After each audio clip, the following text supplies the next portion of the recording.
ball slapping. It's a podcast all about slapping them balls.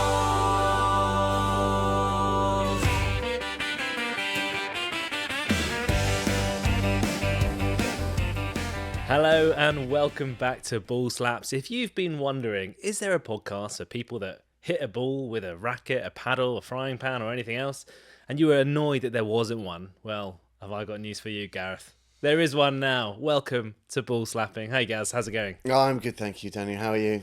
Very good. So, your week since the last time we spoke to Camden from Real Tennis. Have you done any real tennis this week? I've not managed to get down to a real tennis court this week. No, there isn't a one local to me, unfortunately. But I do intend to try. I was very inspired by Camden last week because I did try my hand at real tennis a few years back, and it has made me think I gave up rather too quickly. Yeah, so I would have another go if I could. Yeah, good. I mean, I can definitely recommend. It's a great sport, really good fun. And if you haven't listened to Camden Revere's podcast from last week, I would highly recommend it because it's very good indeed. Guys, your week in general, all been good? My week in general has all been good, all been quite tiring, to be honest. I feel if I'm a little bit low energy today, you'll have to forgive me at the start, but I reckon we've got a great guest coming on, and the energy level's just going to go through the roof for this guy. Yeah, a great dude and a great mate, so I can't wait to talk to him. Yeah, so we will be talking to him in a minute, and yeah, I think that he's got some really interesting things to say about one of our favourite sports of all time, adjacent to a different sport where, you know, we'll be talking in the future to a lot of one-all handball players. I'm actually going to Spain this weekend for the Spanish Open. I was going to ask about your ball slapping adventures in the week that's been. Yeah, well, the week that's been has just been me trying to get back into the groove. Done a bit of paddle. The knee. Tried a bit of one-all and survived. So yeah, going to Spain this weekend, do the Spanish Open. Will not win the singles. But we'll try to win the doubles, even though I have not played for ages and my partner has currently got a job in France. So he hasn't played either. But I'm sure when you take absence, you come back super strong. Is that not right? Yes, which means I'll be the best player ever when I return to the court after several years. Well, we cannot wait for you to come back, Gaz. And the sport that you're talking about when you say you want to come back to the court, what is that sport? It's Rugby Fives, I'm afraid, as we spoke about last week. The OG game for me when it comes to slapping balls. Yeah, and we have a proper ball slapping expert today. Yes. So let's make sure he comes on the net. He's normally late for every Fives match he's ever turned up to, and he's been late for this podcast as well. So we'll see if he's here. But if he is, we shall start our ball slapping interview with Daniel Tristao. Yes, one of the greatest Fives players of all time. They're the brains with the slaps. They're filling gaps like treasure maps. Ball slapping interview time. Oh yeah, it's ball slapping interview time. Oh, hello, guys.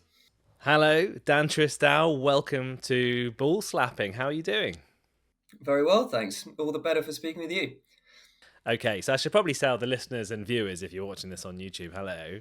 Dan, Gaz and myself go way back and had a friendship that's come together, through curries, through beers, through things like that, but mainly through this amazing sport of fives, and rugby fives specifically. So Dan, you'll introduce the various things you've done in time, but you know, from my point of view, you are one of the greatest fives players of all time, and we're really happy to have you on the podcast. But first of all, I think you should probably explain to people, what is that sport you do that's called Rugby Fives? Yeah, sure. And thank you for the generous introduction. I don't want to labour the point because I think that presumably viewers and listeners of this episode are long-term fans of the show and would have listened to your first one. Long term for the last 2 weeks it's been running. Exactly. They've been listening for literally days to the show and would have heard your perfectly adequate introduction to Rugby Fives in the first episode. But essentially, it is the best way of describing it is squash without a racket. The court's a little bit smaller than a squash court, but has the same sort of fundamental dynamics. 4 walls, a line you have to hit it above, a line you've got to hit it below. But you hit the ball with your hands wearing gloves and hit, therefore, with both hands. Effectively a forehand on both sides. Yeah, and just like talk us through, because a lot of people who might listen to this will be familiar with squash. So when we say it's like squash with your hands, I mean it's quite similar, right? The court is a little bit narrower, a little bit shorter, but the court is also made of stone, right? And the ball is, how do you describe it? Like a little baseball. Yeah, I guess so. It's harder than a squash ball, a bit bouncier as well. It sort of has to be. You don't have the reach of the racket, and I guess for that reason, the court needs to be built with slightly sturdier materials so that the wall doesn't get sort of bashed in and the floor doesn't sort of slowly wear and it gets the proper bounce. But that's a little bit inside baseball, I think. The sort of materials of the court. The key point I think is the fact that you use both hands, both sides of your body, and you don't have a racket, which has important consequences. Like as I said, you don't have the reach. You have to learn to use your wrong side, which is one of the most interesting but also most difficult things about playing the sport. And also, I'd say that fundamentally, a glove is a less precise instrument than a racket. So, in order to kind of develop finesse and do interesting things with the ball, it is, in a sense, more difficult than using a racket. But on the other hand, probably a bit technically more forgiving because when you're swinging a racket, you sort of have to do it the correct way, whether it's a squash racket or a tennis racket. The technique matters a lot more, I think. One of the nice things about fives is that everyone sort of whacks the ball in their own way, or they learn to, and it kind of allows for that. And you sort of sometimes you can develop a style that is built around the way that you hit the ball. So it's got its own quirks, I'd say, versus racket sports. Yeah, yeah, we definitely agree with you. And I suppose the three of us sitting here today probably hit the ball completely differently to each other. Yeah, well, some of you even use your left hands. Indeed. And sometimes use your backhand as well. That's ill-advised. Just to fill people in a little bit, and I suppose I was going to touch on this later, but might as well do it now, Dan. People say this is a bit like squash, but squash on steroids. Because although, when you hit a squash ball, it can come off the racket extremely fast, but the ball slows down a lot, right? And even, you can get great depth. You can just die at the back. Fives, because it's like baseball-esque and it cracks around the court, it doesn't die. In fact, it keeps its speed going. So instead of it dying, if you can imagine, if you've seen paddle and stuff like that, the ball will bounce off the back wall and come back. And often it's going around the back walls, like side wall, back wall, and coming back. So players start turning, and you hear turning, echoing, or turning, depending on which player is doing it. And so there's a bit of a dynamic. And when I started playing, Dan, there was, we were coming out of like the older gen. The national champion at that time was James Two. He was playing a guy called Ed Fuller. And the games were very much like, really long, lengthy rallies. Attritional stuff. Attritional, like back. And everyone was going side to side to side to side. I think what you've introduced, and the whole generation have seen what you've done, is doing not just the drop shot, but doing extremely well thought through drop shots, either to win the point or basically to move people out of position. So yeah, I guess what I want to do is understand your journey, really. Like, first of all, how did you get involved? And then how did you kind of like, really fall in love with the game? And to eventually, like, how have you been innovating it and doing things like these drop shots and the spin shots, which, young players love what you do because no one was ever doing it before. Well, there's a lot there. Let's see if I can address as much of that as I can. I suppose it's to try and do it in some kind of order. I got into the sport when I started attending a school that had fives courts. So when I started at St Paul's, I started playing when I was 15, but I was already very into racket sports. So I played tennis my whole life, played a bit of squash for much of my childhood as well, but more tennis than squash. So kind of things where you hit a ball with a racket or your hand, I just was kind of naturally drawn to, and so it was just one extra thing that I could compete in that was fun. Lots of my friends were playing it, and that's kind of how I got going. I think then what keeps you there is the fact that the sport itself is extremely fun. It's very physically intense, very dynamic, and requires a lot of, I suppose, on the spot reactive skill, and that keeps it really really interesting and entertaining. Was it a when you started? Was that in an organised fashion? You know, my experience of enjoying fives with my mates was very much at lunch times and things like that, where you just jump on court and you do your own thing and you learn in your own sort of organic little way what to do and what not to do. But that it not being super organised was one of the things that appealed to me. What was it like for where you learnt? I'd say that's probably a fair characterization. I think there was an element of that, but with a mix of structured stuff as well, which I think is one of the things that creates lasting interest in playing the sport. So, uh, what I mean by that is that yes, I think the kind of informal nature of it is an important way of how people get going. They just kind of get started. They start whacking the ball. That's maybe a a reason as well for the thing that I mentioned earlier that people don't necessarily all hit the ball the same way. They don't kind of learn the exact It's same not technique. overly It's because we coached. don't have a culture of specific coaching and teaching kids to play the exact same way. And so maybe that isn't optimal, but whether it is or isn't, it's just a reality of how people tend to pick up the sport. And that was definitely true for us as well. But there was at school, structured competition, both within your peers at the school, but also, competing one school against another.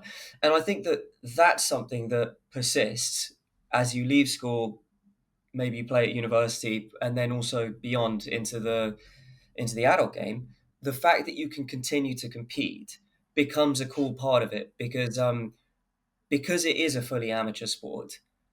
You can, without devoting your life to it, without being a full-time fives player, you can turn up to competitions and you can compete at the top level of the game, and that's always quite a nice thing. I think that it's a nice draw. Like, I still play tennis and I enjoy it a lot, but there is no circumstance in which I could compete in, in anything serious. And I think that's Yeah, it's true just for most people that just sort of have normal jobs and sort of live non-professional sporting lives. And it just kind of gives an added dimension, the fact that you can actually compete seriously because there's no sort of higher version of the sport. There's no sort of higher level that exists. does that mean Um, you have to be forced to take back something you once told me, which is that you're as good at fives as you are at tennis? Or you're as good at tennis as no, you I are at think I fives? think that I would stand by that. If you could somehow By the way, ladies and gentlemen, this is the best fives player in the world. if you could somehow measure that objectively, I don't think that you would. Um, there would be a huge gulf. But it's a difficult question to answer, I suppose, because you've got nothing to compare that to. I suppose the implication of my claim is that in a world where fives were professional, there would be like someone whose fives was so much better, like as much better than mine as say Alcaraz's tennis is versus mine. Um, and when I put it that way, that feels unlikely somehow. But maybe that's just I don't know, No, I hear an what you're unwillingness saying. to accept something that could be true. Dan, let me take you back to some of the origins you had. So you said you played at St Paul's School, but like, how did you get into it? What fostered that? Like, was there a staff member that got you involved? I know St Paul's has quite a big heritage in fives as well, doesn't it? You see the winners board whenever you turn up, with a notable exception in 2003. Gareth, know what I'm saying? But yeah, so what happened, Dan? So actually, in a sense, I slightly fell into it. I suspect that I would eventually have picked it up, but actually, what happened is I had this group of friends I played squash with, and they played fives, and so it was beginning to routinely annoy me that I would be there, squash racket in hand, ready and keen to play, and they'd be like, "No, no, we've got whatever fives practice or fives is happening," and I'd be left there with nothing to do. So, so I just went and played fives. That's how it started. It was just a kind of a way to fill the time with the people with whom I would otherwise be playing squash. Yeah, and then obviously very quickly came to enjoy it in its own right, and the rest is history, I suppose. Yeah, so you won. Did you win? You won the school's nationals. Is that right? I did, yeah, I did. I won the under 16s once, and then the under 18s twice. And then you went to university, you won a bunch of stuff there, and then you won regionals and then eventually nationals, right? And the nationals, for listeners at home, traditionally it's the top 16 players that come together. So it's a very high intensity tournament that's run over a weekend. And Dan, how many times have you been national champion now? 8. Very impressive. See, and a bit like Camden, you might say that Dan Tristao is the GOAT of fives. But unfortunately, there is someone else before your time, Dad, who's won like 382 or something. A guy called Wayne Enstone, who I'm sure we'll get on the podcast. Yeah, he won it 23 times, almost consecutive. There was one in the middle that he didn't win. I forget exactly. I think consecutively he won 17 or 18. To be honest, I think that anything that happens now in fives is a bit of a race for second place. I don't think any of those records are matchable or attainable. I suppose never say never. I mean, records are made to be broken. But in general, I sort of view all of us that kind of sit beneath as operating in, as I say, a race for second place. I think all of us would probably agree that we would have loved to watch Wayne play in his prime against some of the other excellent players that played around the same time as he did. Sort of seems staggering given that fact that he was able to be as dominant as he was and so consistently able to win. One of his incredible attributes was fitness, DT, which you can also attribute to yourself. I think is that central tenet to your success as well. I think so, and actually could probably tie that in with a point that you raised earlier, Dan, which is about my playing style. I think that part of it, there's a non-trivial part, is just sort of personality driven. I like to have fun on the court, and moving people around through drop shots and lobs and pushing them forward then back he likes to toy with them, Gaz.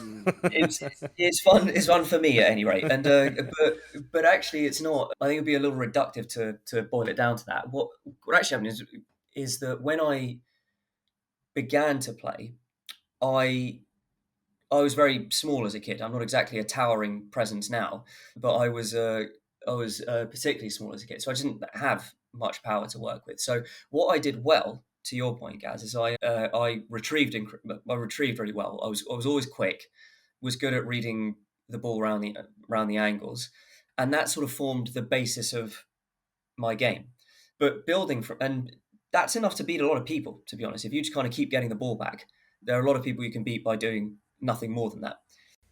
Gaz and I have just exchanged a knowing glance. Yeah. Stop getting it back. Yeah. If you can imagine, if you're listening at home, Dan manages, myself, I'm quite an aggressive player, and I can hit shots which will beat most people, but I hit it so aggressively that, to be frank, it knackers me out. But when I play against Dan, I had to hit about 5 of them until one of them eventually works, and by which time it's 1-0 to me, and then I'm done. But Dan, so continue. You were talking about your fitness. Well, so then from there, I think you naturally have a desire to build out attacking shots, a way of actively winning the point rather than just sort of waiting for your opponent to eventually lose it. And when you don't have power, an option that exists for you is touch. There's winners through drop shots, or at least opening up the court through drop shots, sort of moving the opponent forward and then creating a space that you can sort of that you can hit it into towards the back of the court. And so it starts like that, and then actually the power came later, sort of inevitably, and then I layered that on. But I think the order in which that stuff happened did shape the way that I still play, because I was in a sense forced to develop a skill set that a lot of good fives players maybe don't, because they weren't ever forced to. They didn't have to. And you talked earlier, Dan, about some of the more classic fives playing styles. What we often traditionally refer to as sort of good line and length, basically just hitting the ball deep, but from one corner to another, moving people typically sideways, sort of in the back third of the court, but side to side, and eventually hitting it, tight enough on the wall and well judged enough that it doesn't make it to the back wall, so that you can't retrieve it off the back wall. And that's kind of classically good fives, classically effective fives. And it seems possible that actually if you do that well and you begin with that ability, that you're just not sort of boxed into having to come up with new stuff. And so to some extent I was, and I think that's a little bit what happens. I don't know that if that kind of it makes you in the end a little bit more versatile, because you're sort of forced at different phases of your fives development to come up with new ways to win rallies and come up with new ways to win matches. But it was certainly the order that it happened for me. Yeah, and I'd say, Dan, going hand in hand with fitness is obviously the footwork as well. So I suppose the two questions that I've got here is that, number one, you know, we don't really do full-on training sessions and drilling for fives and stuff like that, but you do in things like tennis. So first of all, I'm interested, did playing other sports like tennis help your fives get better? And then secondly, when you talk about introducing these new shots and what have you, doing drop shots, again, we don't really do training. So how did you learn how to do that? Did you just put it in tournaments and see what happened, or did you do something secret that no one knew about and then you unleashed it at the Nationals one year? It's a good question, actually, a good set of questions. I'd say that yes, playing tennis like in a more structured way, as in being coached as a kid, definitely had a positive impact on the way I play fives. And related to that, I think the way I think about fives and the way I think about playing the sport, because a lot of how things like footwork, court positioning, point construction, sort of, you know, how thinking perhaps a couple of shots ahead, how you want the sort of the point to progress, little patterns of play. So sort of, if I do this and this shot comes back, actually you can a little bit on autopilot do certain things. I don't think that is fully instinctive. I think that actually a lot of the time that needs to be pointed out to you, that this is how you do it, and this, if your feet do this, and if you kind of stand here instead of there, you'll be in a better position for the next shot, etc.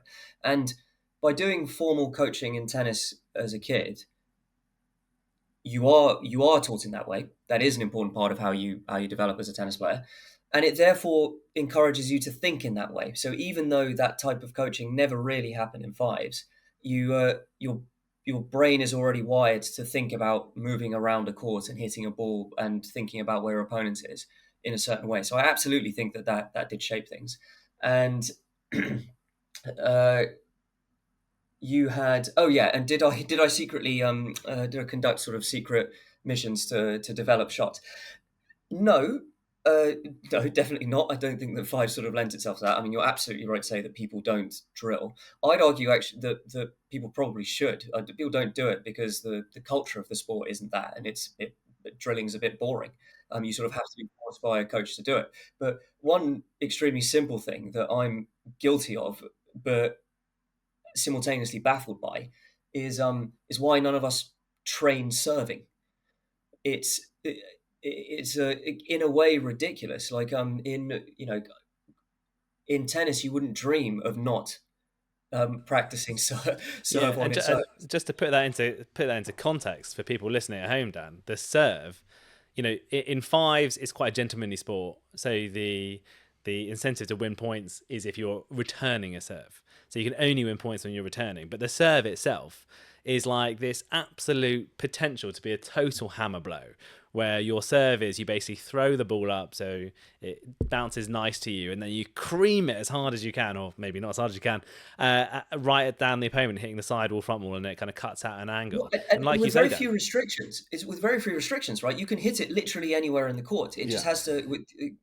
Whereas if you look at tennis and squash, it has to land in a box. yeah. Fives does not have that. You can hit it short, you can hit it deep, you can hit it to the back left, to the back right. I mean, you can. Well, Dan, I make the mean, ball you land and I anywhere have on had the this conversation, and I was I did train serve. I was one of maybe the only people that train serves, and I think it's paid off in my career. And you know, I know that Agreed. you know we'll come to Q&A later. There are some young fives players that have been in touch, and some of them are like, "How do I get better?" And I think you're touching on one right now, isn't it? Drill Yeah, and yeah, serve. and actually, it's very interesting looking at the development of your game, Dan, because sort of similar to what I described, is that I think that's a direct consequence of circumstance when you were at school and when you started playing the game, because you had no one good enough to train with you really at school. You trained a lot alone, more than most people, and it therefore probably nudges you in the direction of practicing serves. If you had another person there,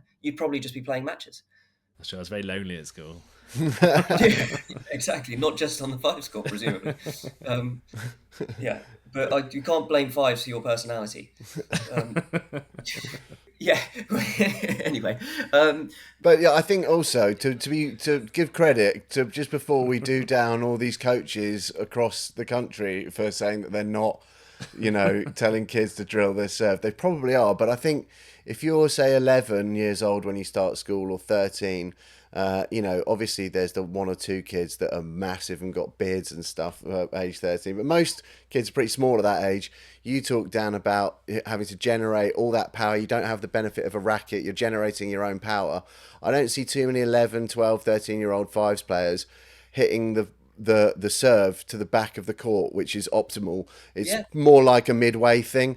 By the time you've been doing that, for a couple of years, because that's the only power you've got, you probably aren't necessarily coached into it after, like, this is the most optimal thing. But I'll give coaches credit up and down the country. I'm pretty sure they would like their kids to be drilling serves, but it's just more. It's not the most important part of the game when you're 11, but it is an extremely important part of the game by the time you're 16, 17, 18 and you've got the power. sure, and I completely see that, and I wouldn't wish to disparage coaches at all. My point is actually much broader. I'm saying, why do we not do that now? I think it is sort of ingrained in the culture of the sport that we don't do it. It's sort of like I'm telling you, I think it's a good thing to do, and I still don't do it.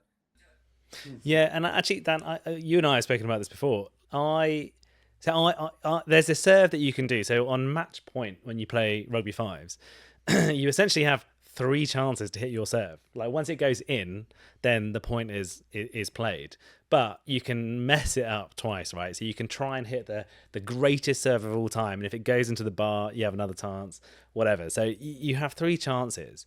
And very often you see on match point, especially in the old days, then everyone's normal serve would be, pretty good, like, comes out, goes to the back left-hand side of the court, a bit like a squash serve. But on match point, they would hit this, like, totally obtuse angle, which would cut across the front of the court, basically, hit the front wall, and then hit the front of the left wall and try and, like, dive, basically like doing a drop shot and trying to hit the nick. And when I was younger, I saw that and I was like, that's a great serve. Why don't people do that all the time? So I practiced that, I trained that, I went away. But weirdly, so obviously I had great success with it. But I can remember at least 3 players in my career who I did that to, and they got infuriated. Not that I was hitting a good serve. They were like, why are you doing that stupid serve? Why are you messing around on court? I was like, so there is that mindset, isn't there? Which is I don't know. I don't even know what that mindset is. It's a strange one. I think it's a couple of things. One, I think, as I say, is a culture of we're here to have fun, and actually, I think that is a strength of the sport. I also don't want to put that down as a characteristic. So it's kind of that's why we don't do real training. We turn up on on a Tuesday evening, and you don't want to spend that time drilling. You just play games because that's more fun. That's part of it. The other thing that you're touching on is a sort of a kind a desire to be gentlemanly to the point of nonsense, right? Like I think being sporting, relentlessly sporting, I think is a huge positive aspect of the sport. But thinking that, for example, it's somehow ungentlemanly to do something that's a little unusual, the thing you're describing, Yeah. is just bullshit. It's completely idiotic. The but that is how some people think. I think Daniel there's maybe talking about, would the equivalent in tennis be the underarm serve? That's seen as absolutely ungentlemanly as well. Yeah, absolutely. To constantly do a trick serve is seen as like anti-playing the game and anti-rallying, and I think that's why people would roll their eyes and say, "Oh, come on, let's get the ball in play. I want to play," rather than hitting that. Run faster. Yeah.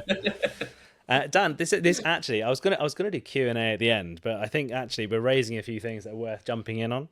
I had a message that came in this week from one of our long-time listeners, Tom You've got from to fake it State. till you make it, Dan. Like Yeah, exactly. act Yeah, as yeah. though the podcast is a Although success and it will become this one. this is genuinely did happen. He is a long time listener. He's listened from the pilot onwards. It's Tom from Stoke Newington. He had a question which is actually relevant now, so it's worth bringing up. He said, unlike squash, Rugby Fives does not have umpires at any level. Do you think that's a good thing? Have you ever played a game that you wish was umpired? And he goes on to reference, I think, watching you in a quarterfinal in Manchester against a certain player from Manchester, and there was like an outrageous call and there was a big argument, and then you ended up playing a let and everyone from the gallery was like, oh, that wasn't right, should have had an umpire. So I guess the question is about umpiring and should it be there? It's an interesting question. Interesting to, I mean, that's going back to quite ancient history. I think that was the national Must have singles been 2008. very, very memorable. Yeah, I think that was 2008 that's being referenced. It was a quarterfinal. It was something like 13 all in the third game in a game to 15 for listeners who don't know the format, and yeah, should have been my point. Should have been match point. End up playing a let, lost the match. I I don't know how I feel about this actually. Because on the one hand, you can point to a handful of calls over 20 years of playing fives that were bad ones. A couple of those may even have been consequential and really impacted the outcome of a match. But it really is that few.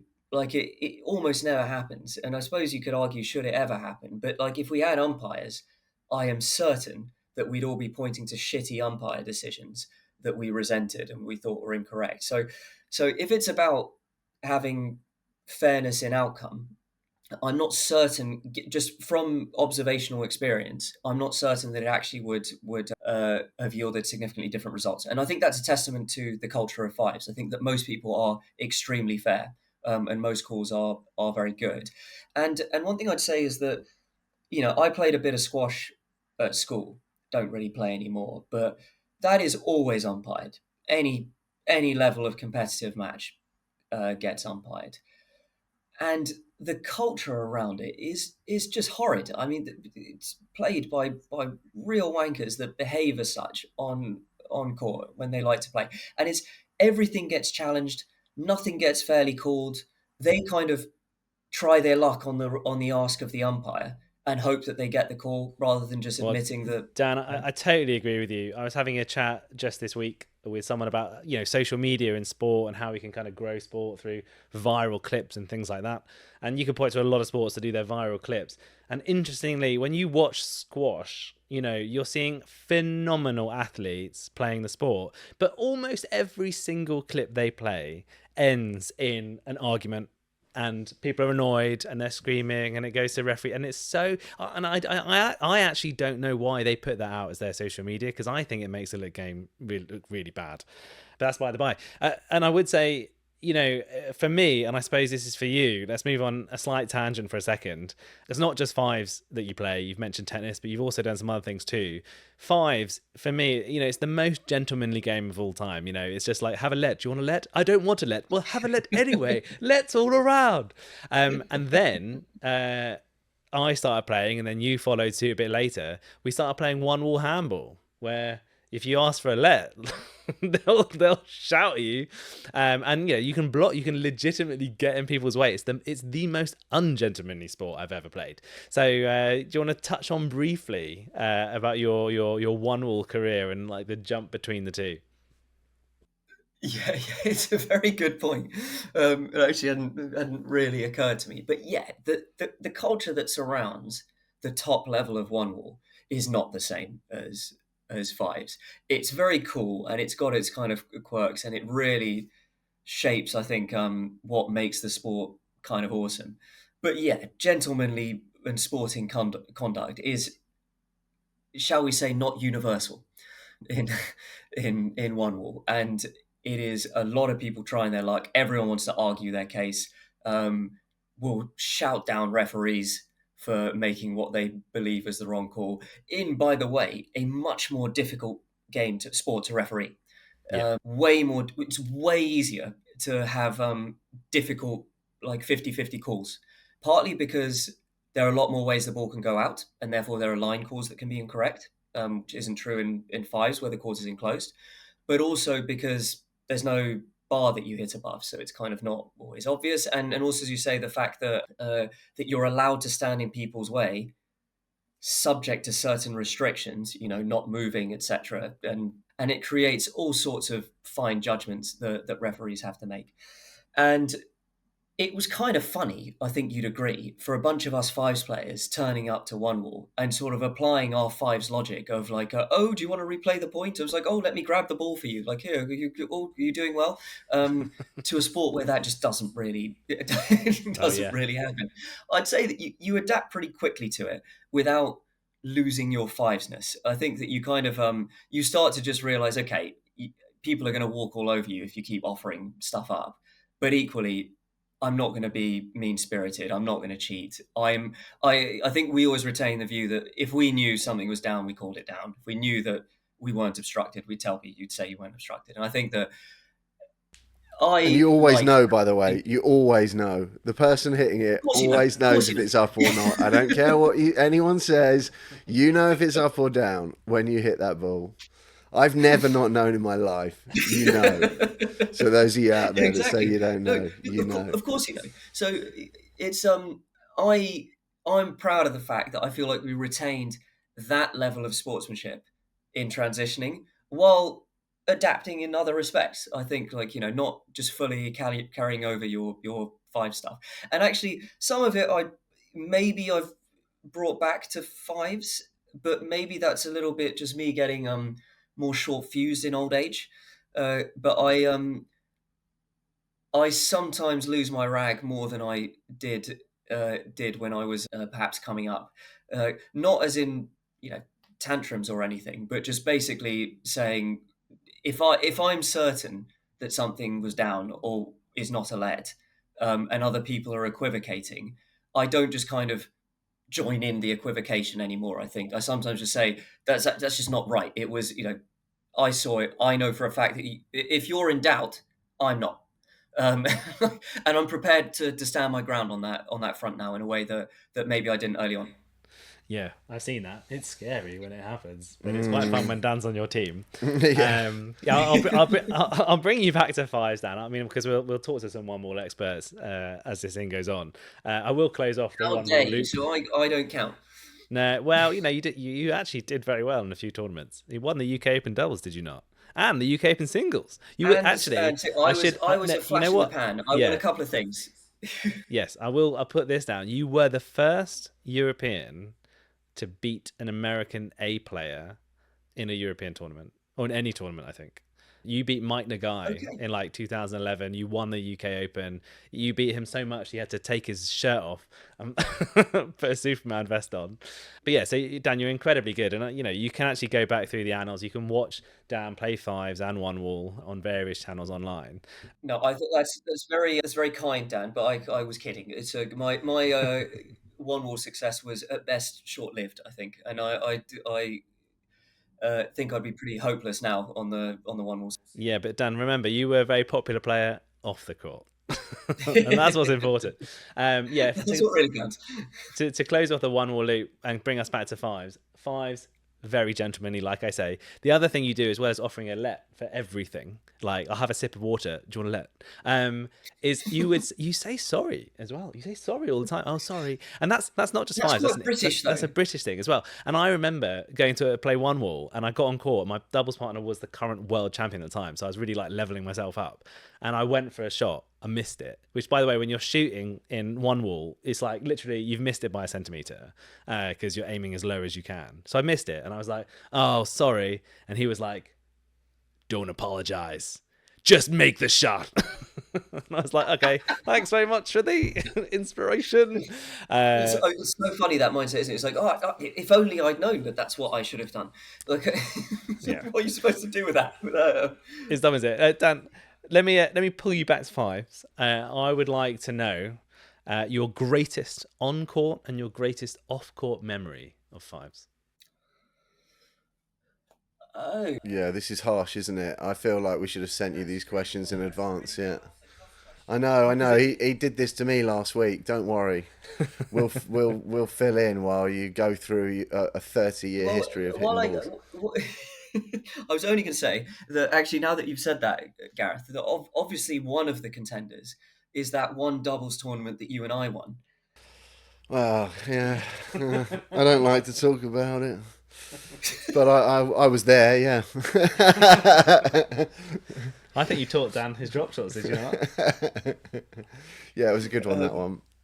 You can't have Yeah, that one though, that because was. that's my best memory of fives ever, and you're not allowed to have it as well.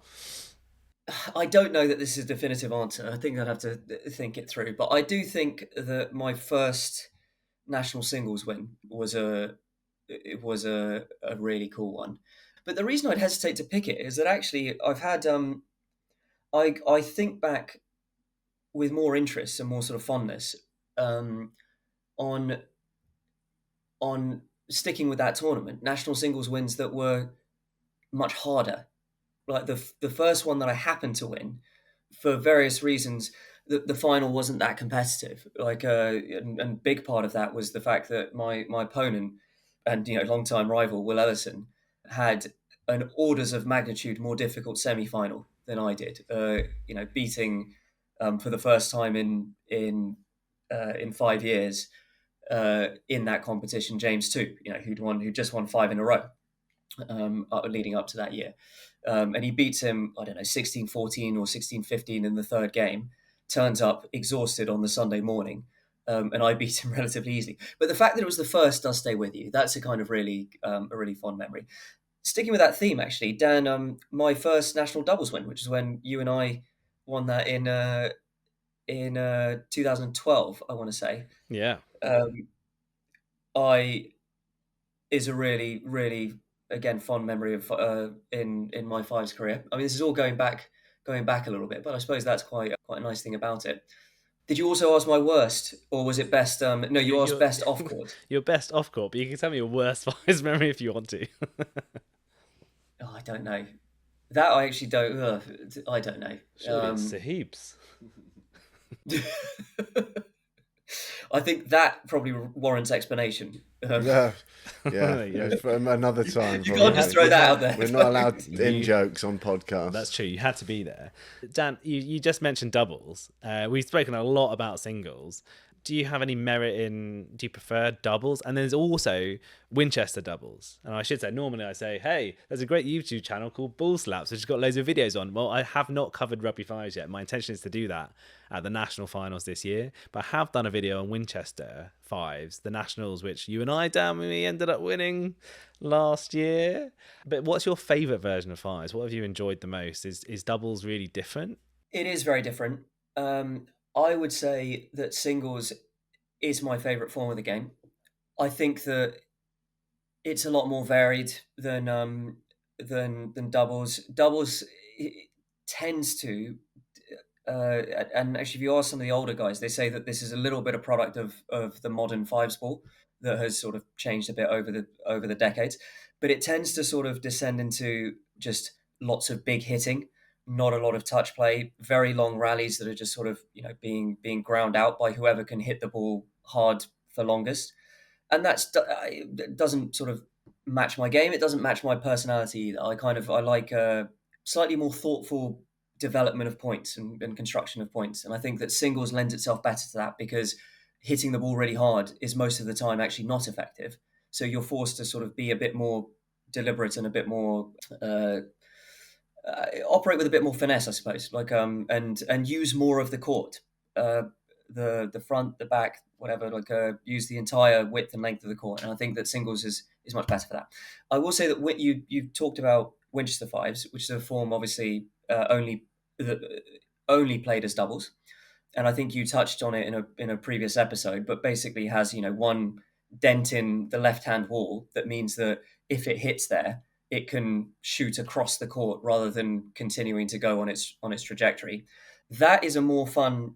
That sits in between in my pecking order. Rugby five singles and doubles. It is a more fun version of the game than rugby fives doubles. Sort of for the same reason that I said I enjoy singles. It just creates a more dynamic variety. You should have By been an virtue Eton of fives having player. Sorry. You should have been an Eton Fives player.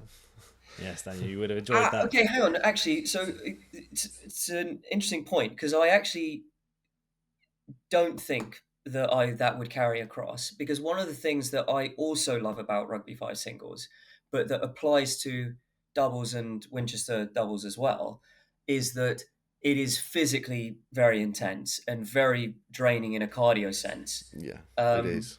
and I've Eton been there. Fives is more sort of patty cake approach to hitting the ball against the wall. Um, You heard that, Eaton doesn't Fives have that in the players. same You way. play patty cake sport. Yeah. Dan Tristao extends the challenge. Yeah, I think you need a little sort of spirited disagreement between the Yeah, different why codes not? of life. It engenders engagement. Uh, Dan, let me get a little bit more serious. We're coming to the end, really, but before I just jump into the Q&A, just a bit more serious stuff. So, as well as being a player, you have sat on the Rugby Fives board. You have been an integral part of the game over time. Like many sports, especially after COVID, Fives is struggling, right? The drop off in Yeah. numbers. Schools want to get rid of courts because it's better to have, I don't know, like a spin studio. Like we touched on this in the first podcast, Dan. What do you think is the future of the sport? And, what are the positive moves anyone kind of remotely involved can take going forward? I don't think I have anything that intelligent to say on this, to be honest. I certainly don't have anything new to to offer. I agree with you that Fives does at times feel like a sport in decline. I also, though, before I sort of despair, I do take heart from the fact that it also goes in cycles. There have been other points in quite recent history where it's felt worse and then it bounced back and then it sort of declined again. But broadly speaking, it does feel like the trend is a negative one. It's tough because there's no funding, there's no sort of like professional approach to managing it. It operates through volunteers. People give up a lot of time and energy to do what they can, but absent, I think, some very enthusiastic, very wealthy person injecting a lot of money into the sport to have proper management, more courts, more coaching available. There aren't easy solutions. All I'd say is that the key thing is that a lot more people play at school, a lot more children play at school than carry on into the adult game, and we've never done a fantastic job of managing that transition. And I think that if we could, that would probably solve all of our problems. Yeah. Fair enough. Oh, we did, Gaz, in the first podcast, we touched on needing to find a billionaire to help us build a Pilotta city. Well, now we Yeah, need to wouldn't that find be nice? two Yeah. billionaires. Yeah, exactly. If you're listening out there, billionaire, um, get in touch. Dan, let me pick it up on a few Q&As before we end off from your fans that have written in. First of all, the question we asked Camden the other week, what's the weirdest thing in your sports bag? Um, I don't know. Probably one of the one of the balls of a weird sport that I've played over the years, like a front ball. Ah, yeah. Front That's ball? yeah. What's that one? I guess we'll have to cover that one soon as well, Front ladies and gentlemen. ball. I think what's that? A hard ball about the size of a tennis ball, isn't it? A front ball, It's bigger. It's smaller than a tennis ball, but yeah, it's bigger. like a hockey ball Than a or fives something. ball, Yeah. for example. Yeah, it Fives is has possible. changed over time. But Gaz, we'll talk about this. I think it's crazy, isn't it? That often there's a lot of like infighting in sports as well. People are trying to like, you got to play this one, and we live in this world where there's one wall, there's front ball, there's different kinds of fives, and really it adds up to hundreds of players at an adult level. But they all want to do their own thing. It's all a little bit different. It's so Right. needlessly fractured, isn't it? Like we could actually have quite a big sport globally if everyone could just Yeah, if everyone played the same one. Yeah. Yeah, right, Dan, here's some questions that have come in for you. Who is your favourite partner to play doubles with and why? Oh, that's a hard question. I think that I've enjoyed playing with both of you over the years because I think there's a sort of shared spirit of fun Yes. that we adopt in how we go about playing doubles. I think that's one way I think about that. The other quite legitimate one is that is playing with people like Will Ellison, probably in particular, but also sort of people like Ed Kay. That in terms of just always playing well and seriously, and then And those are allowing me to two kind of huge rivals of yours as well. So teaming up with yes. someone that is a massive rival of yours must be a fun and a different dynamic. You normally head to head against each other, and then suddenly you're the best team on the planet. Yeah, yeah, for sure. There's definitely an element of that, and I think that. But what's cool about it is just that they're just sort of so relentlessly on the ball. They just always play well, can be relied upon to be good. And if you in an early round are not playing brilliantly or just hungover or head's not quite in it, it's very forgiving playing with people Yeah, like yeah. I've noticed that, DT, playing alongside you. Yes, well, we'll breeze past that in story. On a related question, Sahil asks, how much do you have to carry Dan Grant when playing doubles? Thanks, Sahil. Depends on the day is probably the truthful answer, or often the moment of the match. I mean, one thing that is probably true to say about Dan is that you can be the best player in the country and among the worst, all in the same sort of 30-minute span. It's a gift and a curse. So often not at all. But then, yeah, I mean, within that same match, potentially a fair amount. Oscar asks, when have you had to pull, or when have you had to dig the deepest to pull out a result? I mean, I can remember when you were like 14-3 down in an under 25s That probably final. that probably would be it, actually.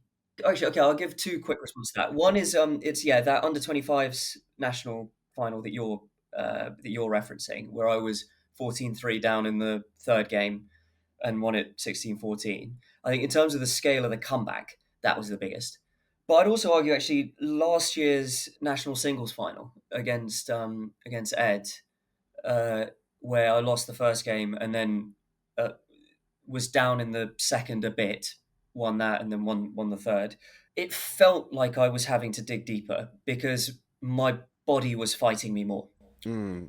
Um, You're quite it was senior compared to Ed now, are you not? And, it's just a little, only a couple of years, but they all count. It's enough. It's enough. It gets harder every year, and actually, my body was fighting me last year, and it felt hard. And so actually, mentally, I had to kind of do that a little bit more because I was sort of fighting my own physical constraints.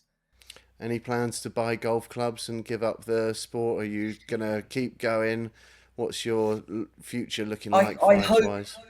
I hope I'm 10 years or so away from that, maybe a bit of 10, 15 years or so away from that. But I have for a long time said that as long as I can keep playing tennis and fives to a sort of physical level that I'm happy with, I'd rather keep doing that. But when that stops being true, I've always thought golf would be the next thing. I actually now think it'll be golf and paddle.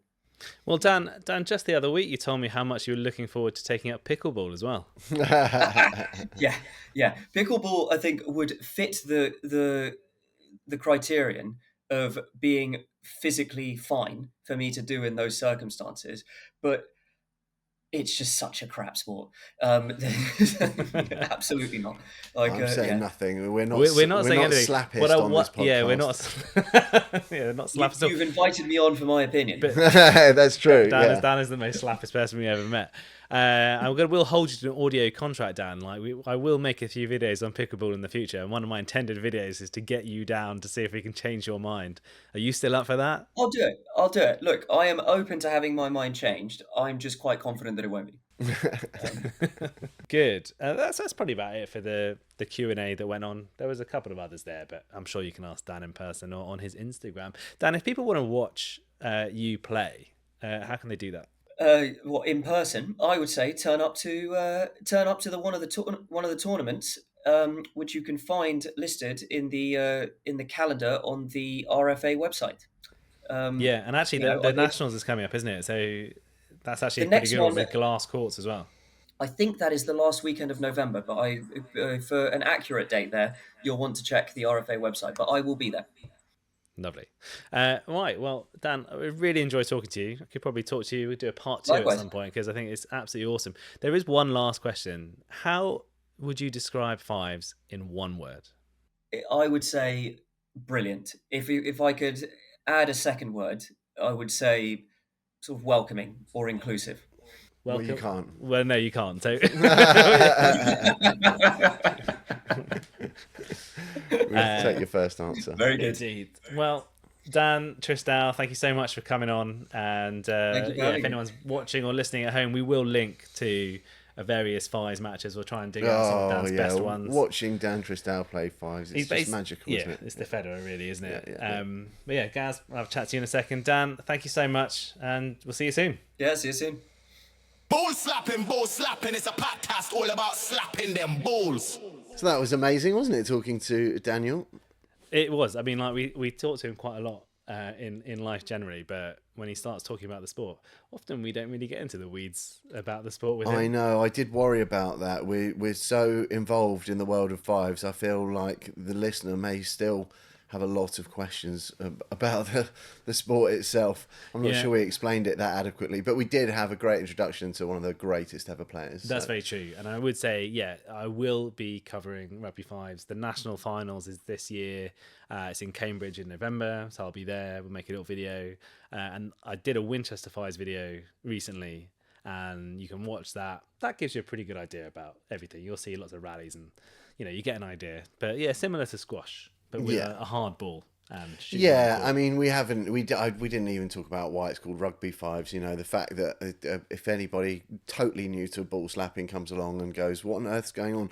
There's rugby football, Rugby Fives. It's because rugby is the name of a town, and the town has a school called Rugby School, and that's where the sport was invented. Rugby Fives and rugby football, both invented at rugby. Yeah, they have One a habit school, there of two amazing simplifying sports. Yeah, exactly, yeah, and so yeah, but we didn't really get into the sport side of things. I'm sure there's gonna be a lot of questions, so do ping them in if Yeah, you've got yeah, any. yeah. It sounds like we will need to do another I podcast think so. about Rugby Five specifically in the future. Maybe talk to one of the organisers rather than one of the players. And See how they're and getting on. Get into the weeds a little bit on that one. And like Gaz said, yeah, please do write in with your questions. You can go to ballslaps.com or you can go to the Ball Slaps Instagram channel. You can just, send us some questions, send us some feedback. We're always open to it. We really love it.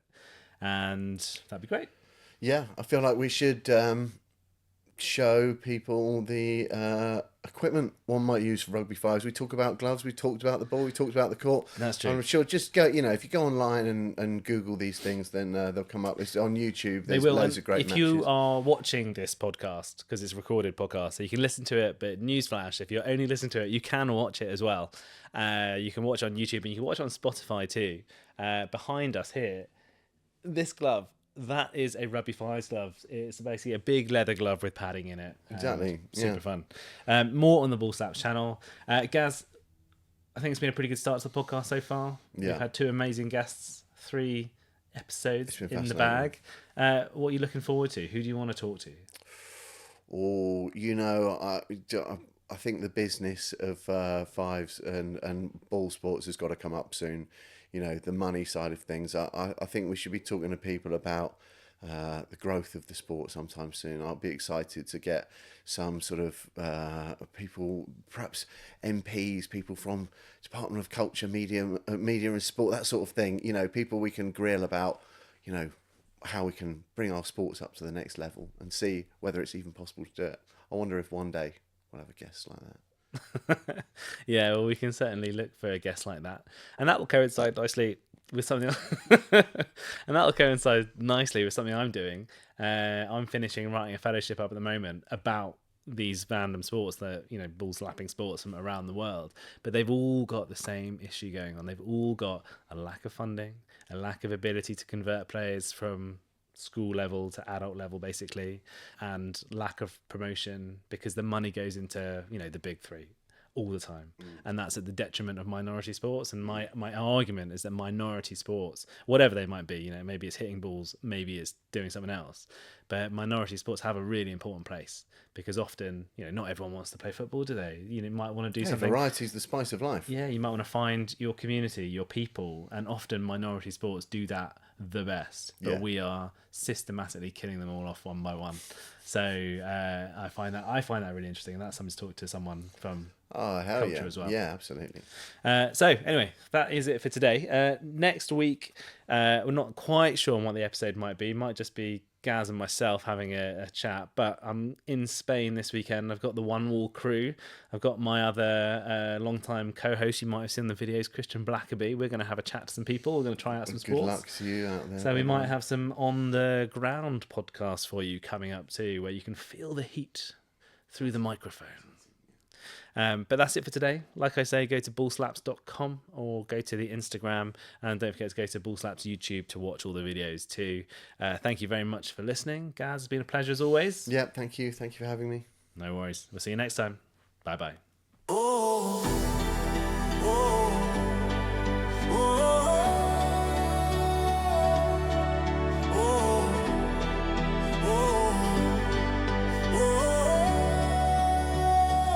We on that court, we slap that wall. Watching Tristao take it all. Retrieval flow, footwork slick. Federer steps with a fives ball flick. Yeah, he's king, no doubt, no miss. Dante's champion. Can't top this. Spin so tight, cheeky drop. Crowd goes wild when the rallies pop. Shot so smart, never forced. Dan's got magic, he's the source. Singles champ, all-time great. Opponents foe when they test his fate. But hold up, Grant got flair on a sunny day when he's hot. Man, he steals the play, and Garrett's drop shots land with style if he grunts real loud. Might work for